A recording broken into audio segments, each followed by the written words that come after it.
Comece o dia bem informado com a equipe de jornalismo da Verde Vale FM. No ar, Jornal Verde Vale. 6h34. Olá, muito bom dia para você. Sexta-feira, 2 de agosto do ano de 2024. Estamos começando pela Verde Vale FM, uma emissora do Sistema Verde Vale de Comunicação, mais uma edição do Jornal Verde Vale. Comigo na bancada, Daliana Oliveira. Muito bom dia. Ótimo dia para você, Wesley. Um ótimo dia para você também que acompanha a programação do Jornal Verde Vale dessa sexta-feira. Agora são 6h35. Agora você confere os destaques das últimas 24 horas. Jornal Verde Vale.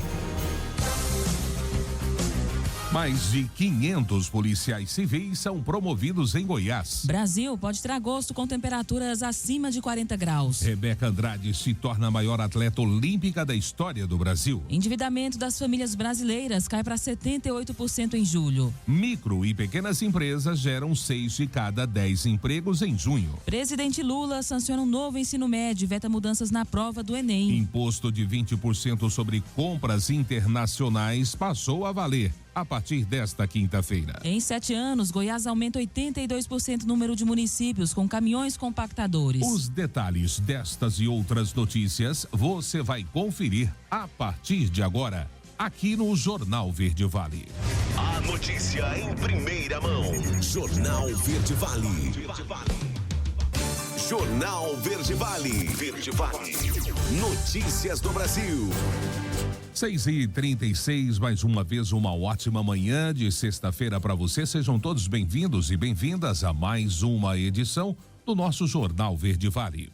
Olha, o ministro do Supremo Tribunal Federal, Flávio Dino, relator da ação que derrubou o orçamento secreto no Congresso Nacional, limitou as possibilidades de repasses de emendas. Nesta quinta-feira, o ministro decidiu que deputados e senadores só poderão destinar emendas para o estado ou para o município integrante do estado pelo qual foi eleito. A exceção é para os casos em que o projeto de âmbito nacional ultrapasse os limites territoriais do estado do parlamentar. A determinação ocorreu após uma audiência de conciliação convocada por Dino com representantes do Executivo, Legislativo, do Tribunal de Contas da União, da Controladoria Geral da União e do Ministério Público. O ministro deu ainda prazo de 90 dias para que a CGU faça uma auditoria em todos os repasses vindos de parlamentares de qualquer modalidade em benefícios de ONGs e demais entidades do terceiro setor realizado nos anos de 2020 a 2024. Determinou ainda que restos a pagar referentes a emendas de RP9, as emendas de relator e RP8, emendas de comissões, somente sejam pagos pelo Poder Executivo mediante prévia e total transparência, além de rastreabilidade. E os primeiros dias de agosto prometem ser de calor extremo em diversas regiões do Brasil. Segundo previsão da Metsul Meteorologia, os termômetros devem registrar 40 graus em pontos das regiões Sudeste e Centro-Oeste. Já no sul, a temperatura deve ficar por volta dos 30 graus. O calor extremo se deve por causa de uma massa de ar seco e quente que cobre parte do território brasileiro. As altas temperaturas já estão sendo registradas no sul da região amazônica e também no centro-oeste, com máximas acima de 35 graus em diversos municípios. A frente fria que chegou nos últimos dias no Brasil e que ainda está atuando no sul e sudeste está com dias contados. A massa de ar frio se afasta para o mar e dará lugar novamente ao ar quente, com elevação da temperatura nos próximos dias. E o governo lança a campanha de amamentação com meta até 2030. Os detalhes dessa ação você confere com Eduardo Kovaleski. A amamentação é o único fator que isoladamente é capaz de reduzir em até 13% a mortalidade infantil por causas evitáveis. No Agosto Dourado, mês de conscientização sobre a amamentação, o Ministério da Saúde lança a campanha com foco na redução de desigualdades. Com o tema Amamentação apoie em todas as situações, a iniciativa está alinhada aos Objetivos de Desenvolvimento Sustentável, voltados à garantia de sobrevivência e ao bem-estar das crianças. A campanha lançada pelo governo federal tem o objetivo de garantir o direito à amamentação, em especial às lactantes em situação de vulnerabilidade e em estados de emergência, calamidade pública e desastres naturais. A ministra da Saúde, Nízia Trindade, indica qual é a meta. Chegar a 2030 com 70% das crianças com alimentação exclusiva de leite materno até os 6 meses de idade. Nós estamos trabalhando também para o cuidado integral à gestante, é uma outra ação que vamos estar trabalhando em conjunto e, como eu disse,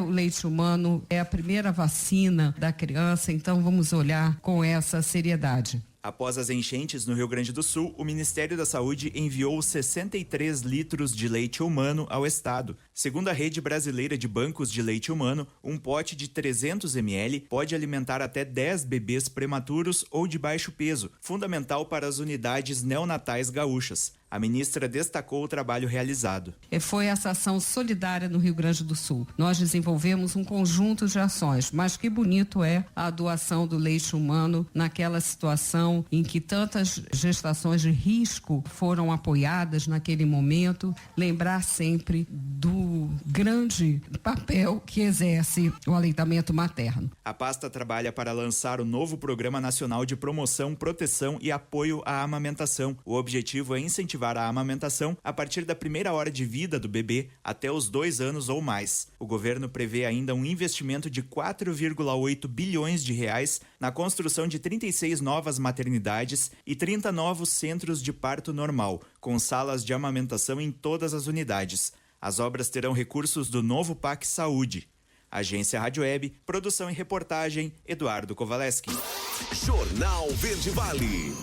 Notícias de Goiás. 6h41 e a Secretaria de Estado do Meio Ambiente e Desenvolvimento Sustentável, a SEMAD, divulgou estudo nesta quinta-feira que mostra o aumento de 82,6% no número de municípios em Goiás com caminhões compactadores desde 2017. Em 7 anos, o número de veículos saltou de 121 para 221. Os números constam no relatório de monitoramento do Plano Estadual de Resíduos Sólidos. Conforme o levantamento com municípios, outros 16% responderam que tem basculante, 3% disseram que tem carreta ou trator, 8,3% tem carroceria e 1% afirma ter outro tipo de veículo para a função. Esse relatório aponta ainda, Daliana, que 148 municípios dizem fazer a coleta convencional todos os dias, exceto domingos e feriados, na ordem de 60%. 49 diz fazer 3 vezes por semana. 29 não responderam, 10 disseram fazer de 1 a 2 vezes por semana e 10 fazem todos os dias, inclusive domingos e feriados.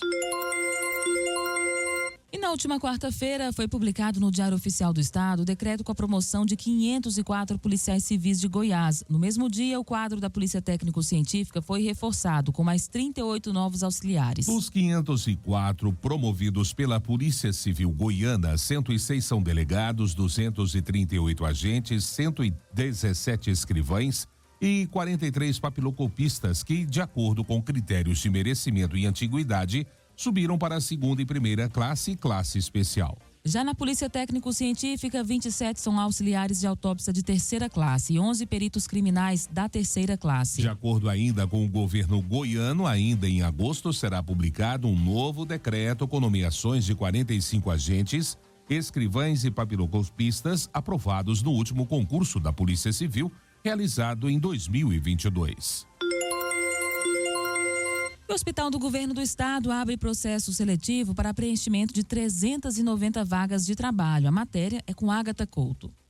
O Hospital de Urgências de Goiás, Dr. Valdemiro da Cruz, o Hugo, abriu processo seletivo para vagas em diversos setores.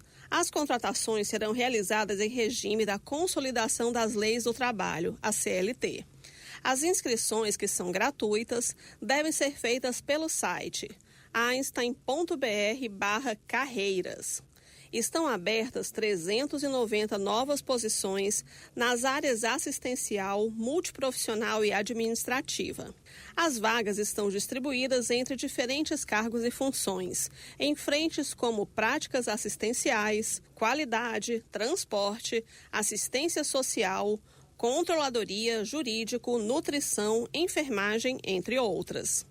A avaliação dos candidatos será feita em até 4 etapas: triagem, avaliação técnica com prova quando aplicável, entrevista com a área de recursos humanos e entrevista com o gestor da área. Todas as vagas são inclusivas e estão abertas também para pessoas com deficiência. Para se inscrever, o candidato deve realizar um cadastro inicial, preencher o formulário virtual, candidatar-se à vaga desejada e anexar os documentos obrigatórios para concorrer ao cargo pretendido. De Goiânia, Ágata Couto, da Agência Cora de Notícias. Jornal Verde Vale. Esportes. 6h44. E após um embate fenomenal contra Simone Biles no Bercy Arena, Rebeca Andrade levou a medalha de prata e traz um recorde histórico para casa. Em Paris, a ginasta brasileira conquistou um bronze e uma prata no final por equipes e individual geral e se tornou a maior atleta olímpica da história do Brasil. Rebeca já havia igualado o recorde da jogadora de vôlei Fofão e da judoca Maíra Aguiar na última terça-feira. O bronze inédito na final por equipes fez com que a ginasta chegasse à sua 3ª medalha olímpica, mesmo número das duas atletas. Magnana, a ginasta é a maior medalhista olímpica mulher da história do Brasil após o pódio desta quinta-feira. Com a prata no individual geral, Rebeca chegou a 4 medalhas olímpicas, ultrapassando agora a marca de Fofão e Maíra Aguiar. E na primeira prova do atletismo nos Jogos Olímpicos de Paris, o brasileiro Caio Bonfim faturou a medalha de prata na marcha atlética. Foi a primeira conquista do atleta de 33 anos, que faz a 4ª participação olímpica. Outros 2 brasileiros participaram dos 20 quilômetros da marcha atlética. Max Batista foi o 28º colocado e Matheus Correia terminou em 39º lugar. Caio Bonfim já havia se aproximado da medalha nos Jogos Rio 2016, quando terminou a prova da marcha na 4ª posição. Até então, o melhor resultado para o Brasil na prova. E ainda falando de Olimpíadas, o Brasil venceu o Japão no vôlei feminino por 3-0 pela 2ª rodada do Grupo B nos Jogos Olímpicos de Paris, com parciais de 25-20, 25-17 e 25-18. O destaque da partida foi a ponteira Gabi, que marcou 17 pontos. Com a vitória, a equipe brasileira garantiu antecipadamente vaga nas quartas de final. O Brasil volta às quadras neste domingo para enfrentar a Polônia. Em quadra, a expectativa era de grandes ralis graças à escola japonesa, caracterizada por uma defesa bastante eficiente. No entanto, com exceção do início do primeiro set, a partida foi tranquila, com o Brasil se mantendo sempre à frente no placar. Jornal Verde Vale. Agronegócios. 6h47. E a quinta-feira chegou ao fim com preços futuros do milho contabilizando movimentações positivas na Bolsa Brasileira. As principais cotações flutuaram na faixa entre R$ 60,60 e R$ 69,91. O vencimento setembro 24 foi cotado a R$ 60,60, valorização de 1,63%. O novembro 24 valeu R$ 64,28. O janeiro 25 foi negociado por R$ 67,38 a saca. E finalmente o março 25, que teve o valor de R$ 69,91, com uma elevação de 0,19%. No mercado físico brasileiro, o preço da saca do milho fechou o penúltimo dia da semana com poucas alterações. O levantamento foi realizado pela equipe do Notícias Agrícolas, que identificou desvalorizações somente em São Gabriel do Oeste e percebeu valorização em Não Me Toque, no Rio Grande do Sul, e Sorriso, no Mato Grosso. A notícia em primeira mão. Jornal Verde Vale. Jornal Verde Vale. Verde Vale. Notícias do Brasil. 7h02, já de volta com o Jornal Verde Vale dessa sexta-feira. O presidente Lula sancionou ontem o projeto que institui o chamado Novo Ensino Médio, aprovado pelo Congresso Nacional no início de julho. Ele vetou apenas 2 mudanças que serão implementadas no Exame Nacional do Ensino Médio. A publicação que altera a Lei de Diretrizes e Bases da Educação Nacional saiu no Diário Oficial da União. Um dos vetos foi quanto à regra de que o Enem cobrasse conteúdos dos itinerários formativos, ou seja, as aulas que cada aluno escolhesse para se aprofundar. Sem essa implementação, o exame vai seguir com as disciplinas de formação geral básica e que são iguais para todos. Já o segundo veto do presidente foi quanto ao prazo estipulado para implementar a mudança curricular no Enem, que seria até 2027. Como ele vetou o artigo anterior, a existência de tal prazo perdeu o sentido. A mudança do exame foi alvo de críticas por especialistas no período em que o projeto tramitou no Congresso. Eles apontaram ainda a não obrigatoriedade do espanhol no currículo e a possibilidade do aluno trocar tempo de aula por trabalho remunerado ou voluntário. Mas o presidente manteve esses 2 tópicos.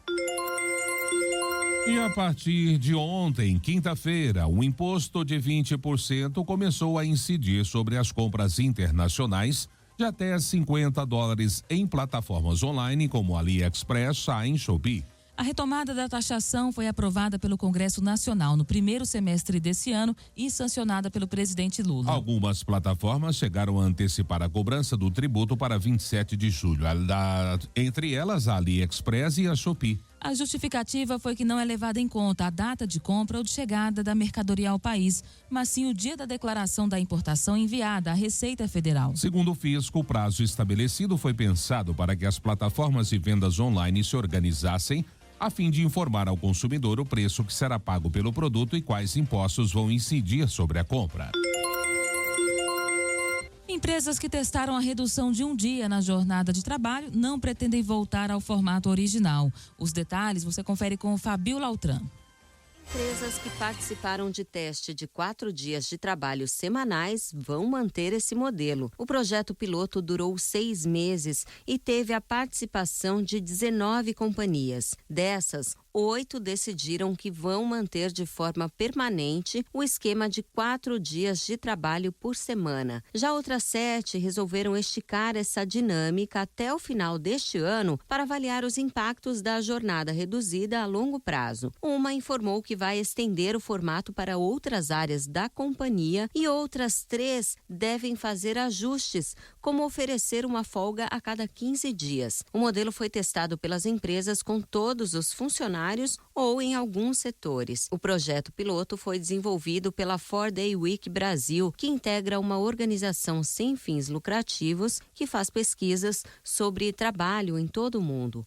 Antes de o programa ser iniciado, as empresas se prepararam de setembro a dezembro do ano passado. Em janeiro, a carga horária foi reduzida, sem prejuízo de salário e com a proposta de manter 100% da produtividade. Ao final do teste, 72% das empresas observaram um aumento na receita e para 63,6% os lucros subiram. As companhias destacaram ainda que a capacidade de atração de novos talentos melhorou e que as faltas injustificadas caíram. 48% dos colaboradores relataram um aumento no ritmo de trabalho e a grande maioria afirmou estar com mais energia para realizar as tarefas. Da Rádio 2, Fabiola Altran.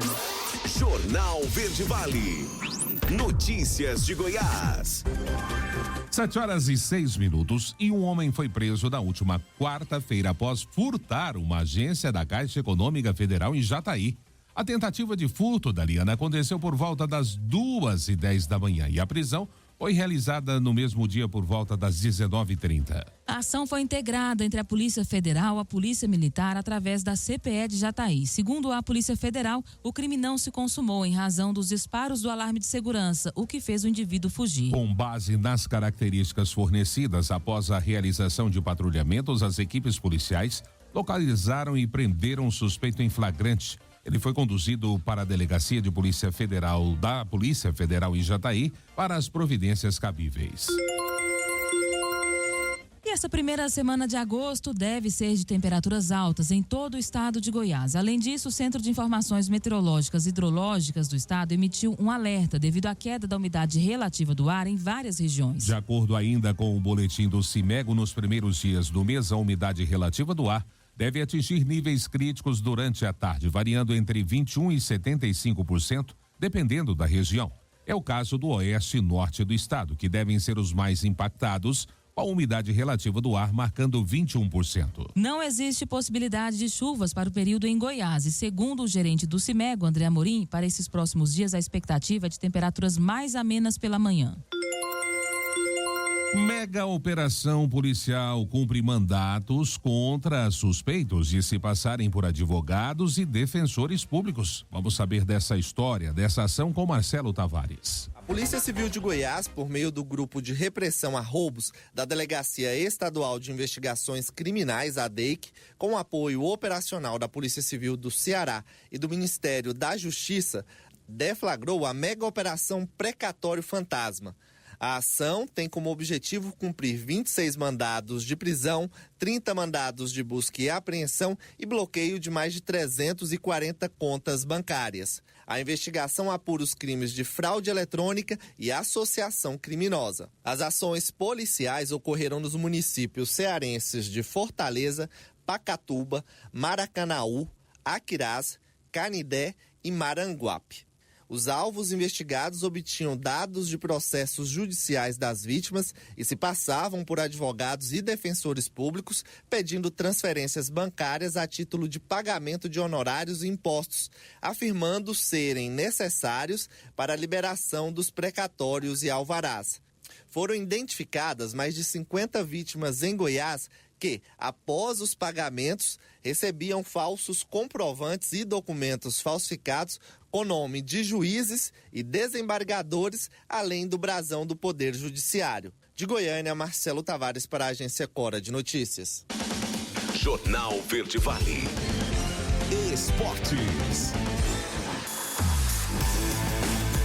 7h09. Ana Patrícia e Duda fizeram uma campanha incrível na fase de grupos das Olimpíadas de Paris. As brasileiras tiveram 100% de aproveitamento, com 3 vitórias e nenhum set perdido. A partida de ontem não foi fácil, mas as brasileiras superaram Valentina Gotardi e Marta Menegatti por 42-27. Além de mostrarem melhor desempenho em vários fundamentos. Foram 23 pontos de ataque contra 16 das italianas, com apenas 4 erros, enquanto as adversárias mandaram a bola para fora por 12 vezes.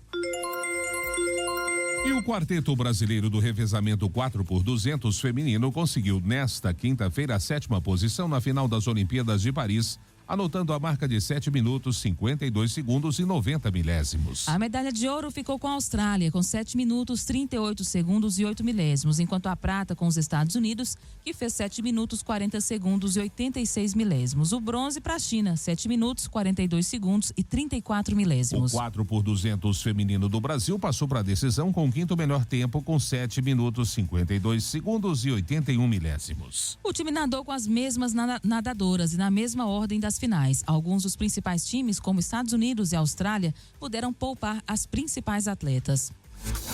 Jornal Verde Vale.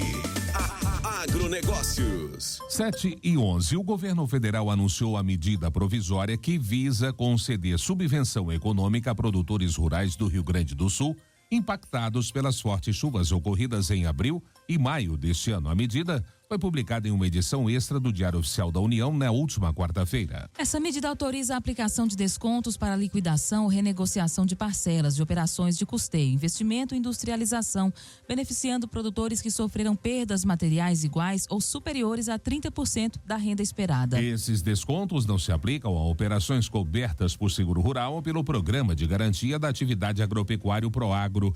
A medida será válida para operações realizadas com recursos controlados, com ou sem equalização governamental e que tenham vencimento até o final do ano. Para garantir a eficácia da medida, será instituída uma comissão responsável para analisar os pedidos de desconto relacionados a operações de custeio e industrialização de produtores e cooperativas com perdas superiores a 60% causadas por deslizamento de terras ou inundações. Essa comissão também será responsável por definir os percentuais e limites do desconto. Jornal Verde Vale. Verde Vale. Notícias do Brasil.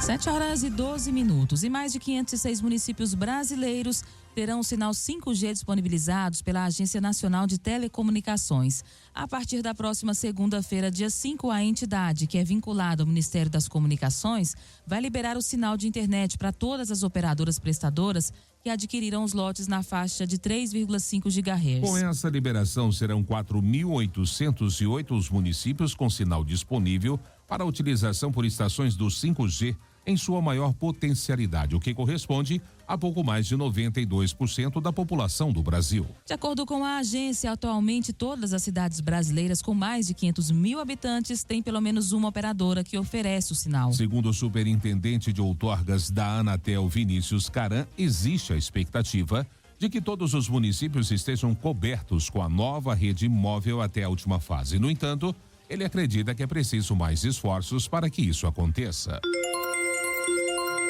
Desenrola do FIES. Mais de 343 mil contratos já foram renegociados. 655 milhões voltaram aos cofres públicos.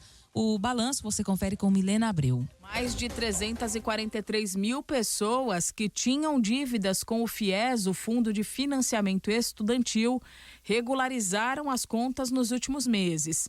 Em novembro do ano passado, uma lei permitiu que estudantes com contratos firmados até 2017, que estavam inadimplentes, renegociassem os valores com desconto de até 99% do total da dívida e até 100% de desconto nos juros. A medida foi chamada de Desenrola do FIES, numa alusão ao programa Desenrola Brasil, que ofereceu vantagens para a renegociação de dívidas gerais do brasileiro. De acordo com o balanço mais recente do Ministério da Educação, o programa alcançou a marca de 343.100 solicitações de adesão até a última segunda-feira, dia 29 de julho. Apenas com a parcela de entrada dos contratos renegociados, já foram devolvidos mais de 655 milhões de reais aos cofres públicos. Quem tem dívidas que podem ser renegociadas tem até o fim deste mês, para ser mais preciso, até o dia 31 de agosto, para aderir ao Desenrola do FIES. Da Rádio 2, Milena Abreu.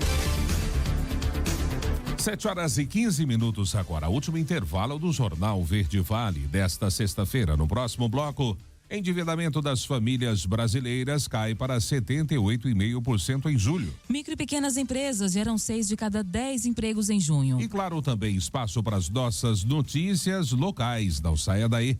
A gente volta já, trazendo tudo para você. Jornal Verde Vale. Jornal Verde Vale. Verde Vale. Notícias do Brasil.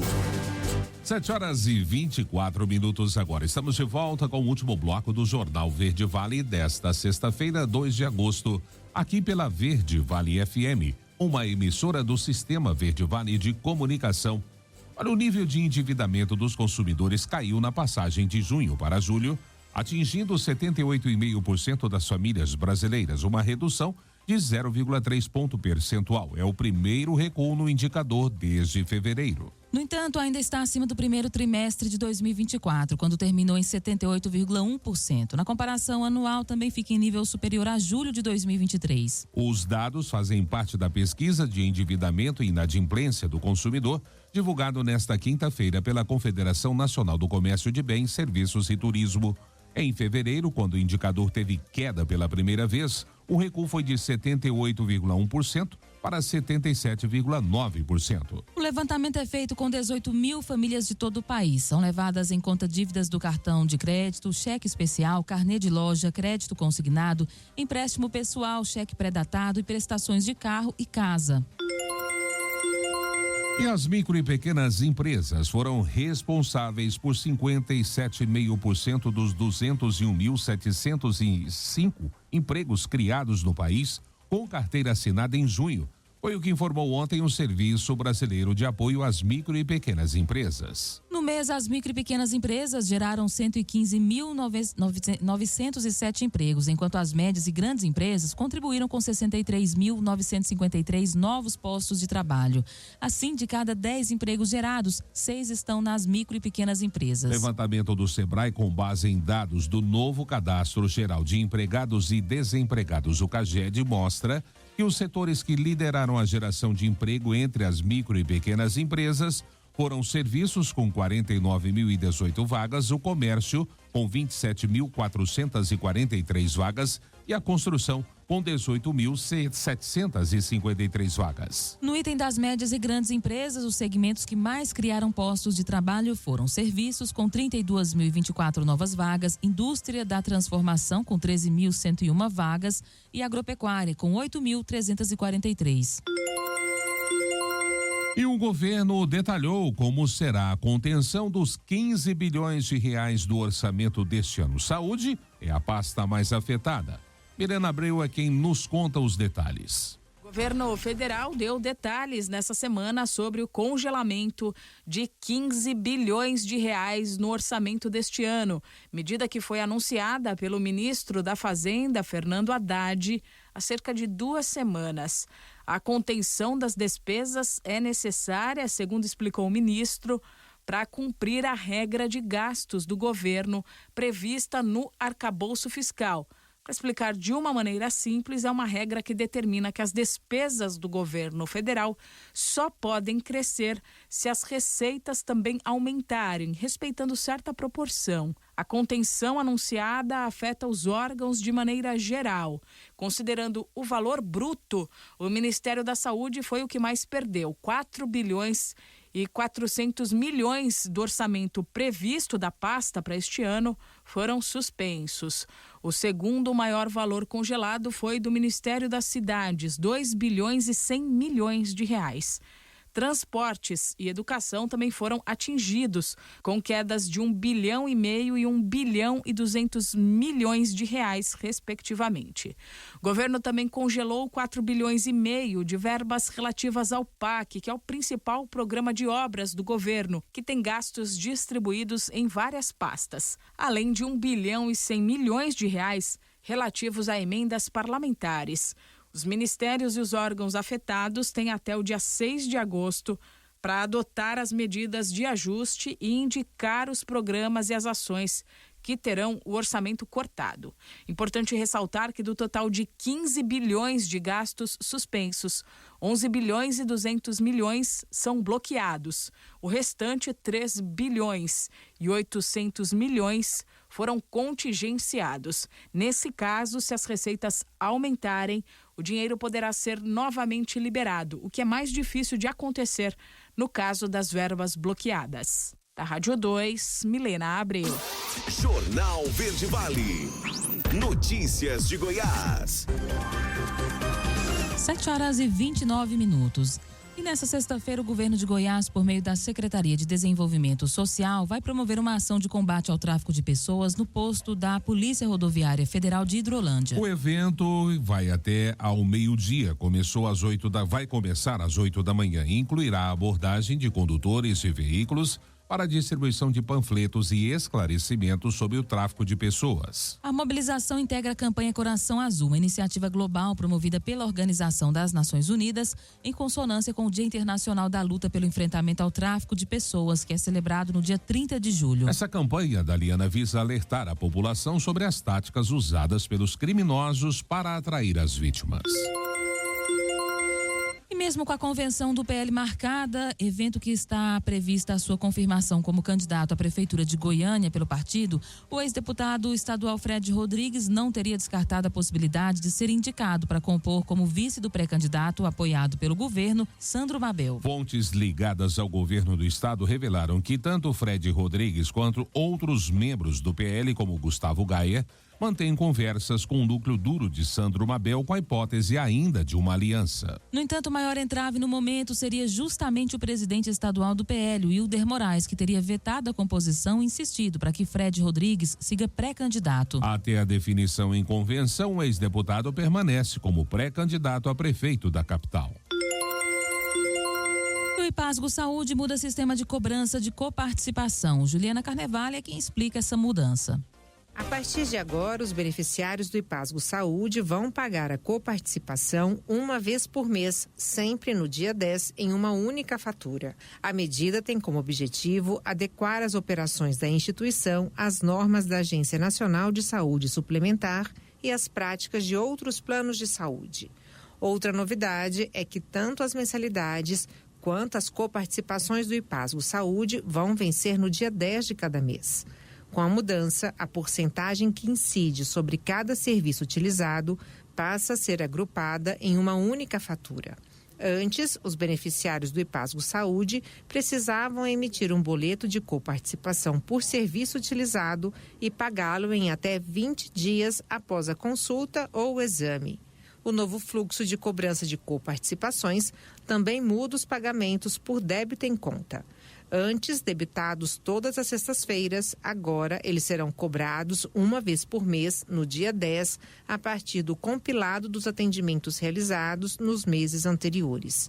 De Goiânia, Juliana Carnevale, da agência Cora de Notícias. Jornal Verde Vale. Esportes. 7h32 e a CBF escolheu o Estádio Couto Pereira, em Curitiba, como palco do próximo jogo da seleção brasileira nas eliminatórias da Copa do Mundo. A capital do Paraná vai abrigar o duelo contra o Equador no dia 6 de setembro, pela 7ª rodada da competição. A seleção volta a jogar em Curitiba após mais de 2 décadas. A última vez foi em novembro de 2003, quando empatou com o Uruguai por 3-3 pelas eliminatórias no estádio Pinheirão. Inicialmente, a CBF trabalhava com a possibilidade de levar a partida contra o Equador para Porto Alegre, também como forma de solidariedade ao povo gaúcho pela tragédia provocada pelas enchentes. Porém, por questões logísticas, preferiu postergar a ida ao Rio Grande do Sul. A entidade informou que escolheu Couto Pereira pelo bom estado do gramado do Couto Pereira e a localização de Curitiba, que fica a 1h30 de viagem de avião do Paraguai. A data FIFA de setembro será a primeira depois da queda do Brasil nas quartas de final da Copa América para o Uruguai. E também marcará a estreia de Dorival Júnior nas eliminatórias. O Brasil vem de 3 derrotas na competição e busca se reabilitar. Em 2023, ainda com Fernando Diniz, a seleção perdeu para Uruguai, Colômbia e Argentina. E a terceira derrota consecutiva da seleção brasileira feminina de handebol nos Jogos Olímpicos de Paris da manhã desta quinta-feira dificultou ainda mais a vida do time. Quinta colocada no grupo B após confronto com a vice-líder Holanda, a equipe sul-americana encara neste sábado Angola como seu último compromisso e a vitória é impreterível para sonhar com as quartas de final. Nos Jogos de Paris estarão classificadas as 4 melhores seleções dos 2 grupos A e B, também chamados de naipes. A larga vantagem da França, com 6 pontos e uma partida a menos até aqui, assegura a atual campeã olímpica na fase eliminatória. De igual modo, a Holanda avança para a próxima fase, pelo menos em segundo lugar, com 6 pontos em 4 jogos. Resta definir então quem vai para as quartas de final na terceira e quarta colocação. No momento, a primeira posição é ocupada pela Angola, a próxima rival do Brasil na fase de grupos, e a Hungria. O Brasil vem logo em seguida com 2 pontos em 4 jogos já disputados. E o Juventude saiu na frente no duelo contra o Fluminense pelas 8ª de final da Copa do Brasil. Jogando em casa, os gaúchos ficaram atrás no placar logo aos 2 minutos de partida, quando o Lima abriu o placar para o Fluminense no Alfredo Jaconi. Já na etapa final, o Juventude voltou mais preciso e virou com menos de 10 minutos com Lucas Barbosa e Rodrigo San. Diego Gonçalves fez o terceiro gol dos donos da casa, mas Thiago Santos diminuiu a desvantagem tricolor na reta final. Os 2 times voltam a se enfrentar na próxima quarta-feira, às 21h30 no Maracanã. O Juventude avança com um empate. O Fluminense vai precisar vencer por 2 gols de diferença para ir às quartas de final da Copa do Brasil. Caso o tricolor ganhe por 1 gol de diferença, a vaga será decidida nos pênaltis. Jornal Verde Vale. Agronegócios. 7h35. As negociações pecuárias encerraram julho estáveis, refletindo o equilíbrio efetivo entre oferta e demanda no mercado local. Segundo pesquisadores do CPEA, como parte das escalas já está reservada com animais de confinamentos, a busca por novos lotes de bois no spot tem sido feita com muita cautela. Com isso, a indústria consegue evitar novos ajustes da arroba do boi no momento de oferta reduzida, enquanto aguarda por definições das vendas domésticas de carne. No curtíssimo prazo, pesquisadores do CPEA indicam que alguma expectativa de aumento de consumo até tem sido alimentada por agentes ligados à indústria, em função da proximidade do Dia dos Pais. Porém, até o momento, não há mudanças importantes no segmento varejista. No acumulado de julho até o dia 30, o indicador do boi gordo, CPEA, Bolsa Brasileira, registrava uma alta de 3,3%, fechando a R$ 232,60 arroba na última terça-feira. E a safra de cana maior faz oferta de açúcar e etanol crescer. Essa matéria você confere com Humberto Ferretti. Safra de cana-de-açúcar dispara 9% até agora em 2024. Dados da Única, entidade que reúne as indústrias do setor, indicam que a moagem está em 281 milhões de toneladas, 22 milhões a mais que no mesmo período do ano passado. Com isso, cresceu a produção de açúcar e etanol, o que ajuda a baixar os preços dos dois ou a fazer com que o aumento, se o mercado estiver muito aquecido, seja o menor possível. No caso do combustível, o avanço é de 10% na produção para 13 bilhões de litros.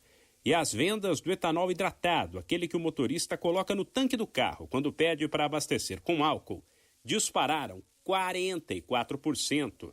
Um dos motivos seria o fato de que ele segue vantajoso na comparação com a gasolina para o dono de carro flex, em boa parte do país. Sem esquecer que não se deve olhar só o preço, mas também o desempenho, já que o carro tende a rodar menos quando abastecido com etanol. Já a fabricação de açúcar nesta safra cresceu 10% e chegou a 17 milhões de toneladas. Da Rádio 2, Humberto Ferretti.